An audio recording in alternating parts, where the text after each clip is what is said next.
Pozdravljeni. Danes bomo govorili o eni rastlini, ki jo največkrat uporabljamo seveda kot začimbo, nekako kot dodatek jedem. Vedno bolj pa je poznan tudi kot zdravilna rastlina, ki se uporablja lahko v čaju, iz njega lahko delamo tudi macerat. Pa seveda druge odlične pripravke. Mislim, da ga že kar poznate, to je lovor, tako izgleda posušen. Pri nas raste samo ena vrsta in seveda tista, ki je užitna. Lovor nabiramo v poletnih mesecih, ko ima v sebi največ eterike. Najdemo ga predvsem na Primorskem, naraste tudi nekje v notranjosti Slovenije, vendar ga moramo bolj zaščititi pred mrazom. Zraste lahko tudi nekje do 20 metrov v višino. Lovor je drugače znan tudi pod imenom lorber ali pa lorbek. Poskusite pač ga nabirati pravega, torej tistega, ki diši, ima tisti svoj poseben vonj, da ga ne boste zamenjali za lovorikovec. Lovorikovec je namreč strupen.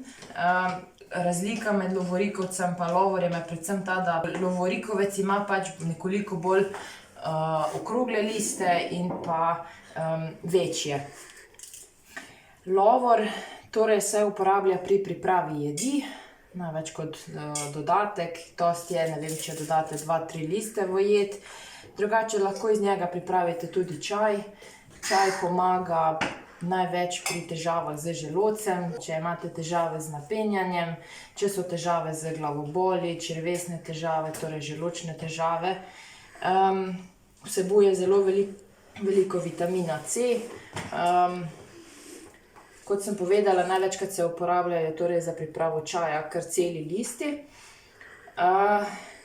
Liste lahko uporabljate tudi v maceratu, torej da iz njega pripravite, da ga namočite na olivno olje. In potem za kosilo ga bomo uporabili. Za kosilo ga bomo uporabili. Torej, da ga namočite na olivno olje in uporabite potem to olje za masažo mišic, sklepov. Zelo učinkovito je tudi pri težavah s kalcinacijo. Iz plodov, torej iz semen lovorikovca, pa tudi stiskajo olje. Tisto je še, dobijo ga manj, je tudi veliko bolj cenjeno. Tudi bolj učinkovito, bom rekla. Iz njega pa se da pridobivati, iz listov in plodov se pa da pridobivati tudi eterično olje. No, danes bi vam pa rada predstavila, da lahko uporabite tudi mlete liste lovorja, torej suhe liste zameljete v prah in ta prah preprosto uporabite tudi pri kuhi jedeh, torej s tem posujete po rižotah, po omakah.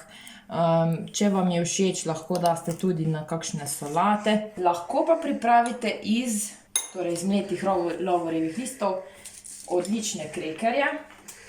Ti krekerji bojo pomagali pri tem, da pač, ko jih pojeste, da ne boste imeli težav z napenjanjem. Pazite le, da ga ne boste uporabili preveč, ker je, tako bomo rekli, rahlo pikanten. Zelo dobro se obnese tudi v kombinaciji z ingverjem in pa cimetom. Torej, lovor uporabljamo kot začimbo in pa je zelo zdravilna rastlina, ki jo uporabljate tudi lahko v čaju ali v krekerjih, piškotih. Lep pozdrav!